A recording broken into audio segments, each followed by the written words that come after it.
tonight. I'm really, really worried. We've never seen this kind of radical leadership at such a high level of power in the country. Critics of President Obama step up their attacks, but are they fair? BRIT HUME and I will analyze.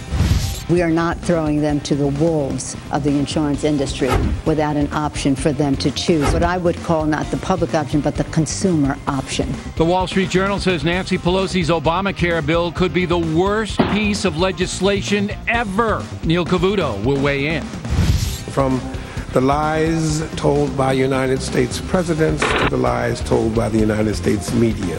And a bizarre new tape of Reverend Wright surfaces. We'll play you a bit of that. Excuse me, land of the greed and home of the slave. Caution. You are about to enter the no-spin zone. The factor begins right now.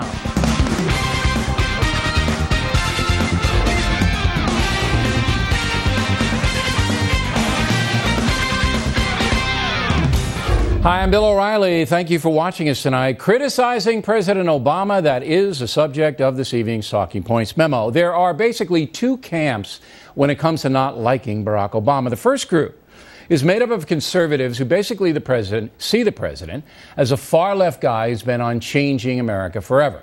One of the leaders of this group is radio commentator Rush Limbaugh. I'm really, really worried. We've never seen this kind of radical leadership at such a high level of power in the country. I believe that the economy is under siege, is being destroyed. Anybody with any economic literacy would not do one thing this administration has done to try to revitalize the private sector. They're destroying it. And I have to think that it may be on purpose, because this is just outrageous what is happening. Now, my question is, why would President Obama want to purposely destroy the economy when that would damage him? He'd never be reelected. However, there's no question that millions of Americans believe Mr. Obama harbors ill will for traditional America, that he wants to break down our entire system. That is a passionately held belief on the right. Now, the other camp of critics are more select in their disenchantment. For example, millions of Americans think that Obamacare is a disaster, and it's hard to argue with that. The latest proposal put forth by Nancy Pelosi, and Cavuto will get with this in a minute, runs 2,000 pages long, 2,000 pages. It's impossible to figure out the consequences of Mrs. Pelosi's vision. But here's a hint. The Congressional Budget Office now says only 2% of Americans under 65 years old would even participate in government-run health care, even though the program would cost more than $1 trillion. Now, Talking Points opposes Obamacare. I gave it a fair shot, but it's far too chaotic, so I have to oppose it. The government should step back, rethink, and try again next year. Any politician voting for a 2,000-page mishmash of ill-defined mandates is misguided, to say the least. America can do better than this. So criticism of President Obama on health care is certainly justified and is not an ideological play. Likewise on Afghanistan, where the president seems to be confused on how to wage that war. Talking Points is waiting patiently for Mr. Obama to define the situation, but it has taken an extremely long time for him to make up his mind. Legitimate criticism of the commander-in-chief is necessary in a vibrant democracy. Ideological criticisms, though, really don't solve any problems.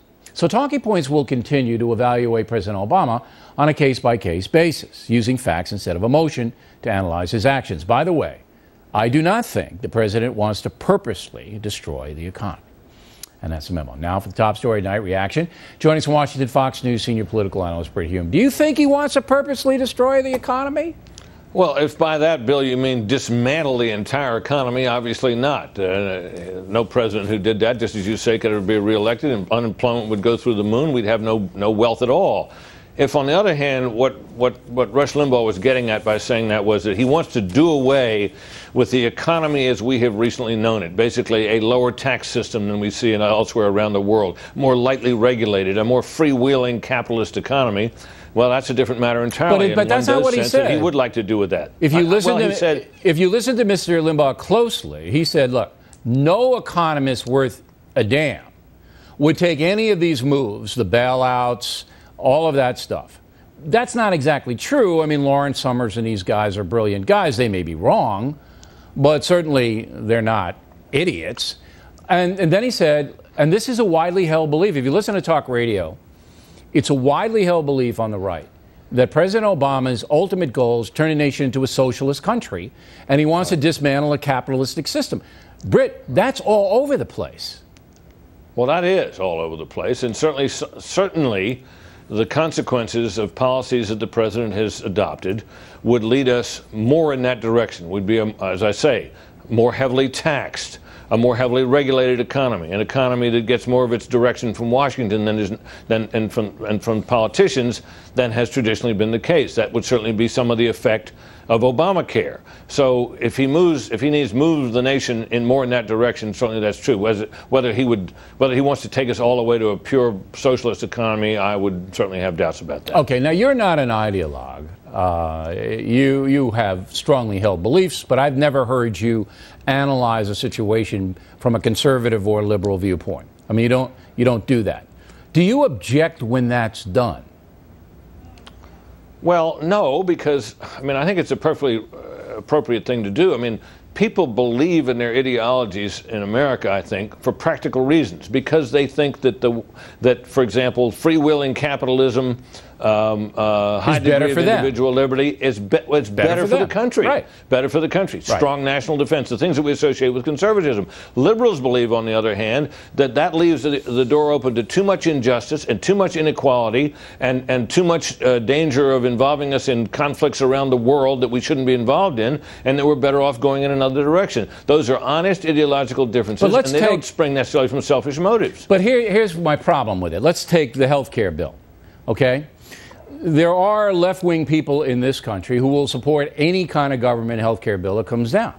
They don't care what it says. They're not going to read the 2,000 pages Nancy Pelosi's spitting out there. Nobody could possibly read it and figure it out. It's impossible, okay? But on the left, there are people that say, if President Obama and Nancy Pelosi want it, I'm for it. I don't believe that gets us anywhere. I think that's just lemming-like behavior. Am I wrong?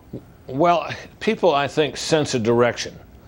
And they sense a direction with which they generally sympathize, and they sense in the politicians who are trying to take them there someone that they can trust, someone that they think has the same values that they do, and therefore they can trust the work product that these people are working toward. That is what people, I think, feel about both Nancy Pelosi and Barack Obama. Certain people feel but the that facts those people can be trusted that. to lead them.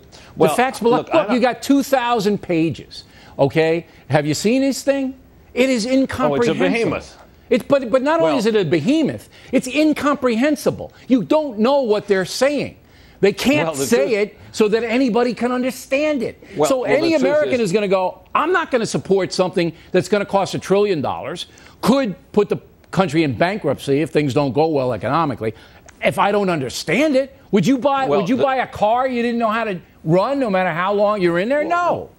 Well, of course not, Bill. But remember this about something that has been reduced to what's called bill language, to legislative language. Those measures are always incomprehensible. They are absolutely laced with references to previous existing law and sections of the U.S. Code. They are, to a layman, incomprehensible. They are incomprehensible to members of Congress. That's why they have 2,000 pages, staff. BRIT. 2,000 pages. Come on. Look, I'm not saying that's a good thing, but I'm saying that embedded in those 2,000 pages of legislative language, largely incomprehensible, is a set of concepts, and that there are people in this country who are mostly liberals who think that those concepts take us in the right direction. Conservatives disagree; they want to see us either stay where we are and go in another direction. No liberal or conservative could figure out what the direction is. All it is basically the government saying, "Trust us. We're going to run the healthcare industry, 1/6 of the economy. Trust us." You know, I would say to myself, no, I'm not going to trust you. This is impossible. I would quibble with you on this point. I think they understand the direction.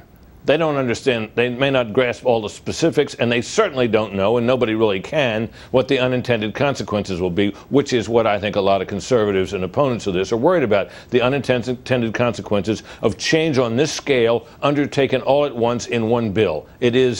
There's a long history of things like that not working out very well, and there is certainly, Bill, a very long history of new entitlement programs introduced and voted into law with cost estimates that turned out to be only a fraction of what these things end up costing. Real quick on the right. Now, even if this was the best bill in the world, and it did give a fair shake to poor Americans and get them into the health care system, there would be some conservatives who oppose it because they don't like Barack Obama. No, whatever he does, they're not going to like it. There's certainly people who are going to oppose this based on blind allegiance to a politician or a blind dislike of that politician. We see that all the time. We see it in the hateful nature of mails that are sent on both sides. None of us likes it, and it's not a particularly attractive feature of our system, but it's always been there, and I don't think we're going to be able to get rid of that. All right, Britt. Thanks very much, as always.